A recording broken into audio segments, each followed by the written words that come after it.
Terkadang nikmat yang Allah karuniakan dalam hidup kita jadi nggak kelihatan karena kita sibuk melihat apa yang Allah berikan kepada orang lain.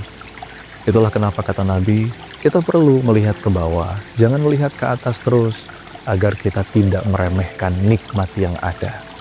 Ada orang yang tidak seberuntung kita, tapi rasa syukurnya lebih besar dari kita. Kehidupan yang sering kita keluhkan ini boleh jadi adalah kehidupan yang diinginkan orang lain. Semoga Allah anugerahkan kepada kita kelembutan hati untuk bisa menemukan keindahan dalam setiap takdir yang Allah tetapkan.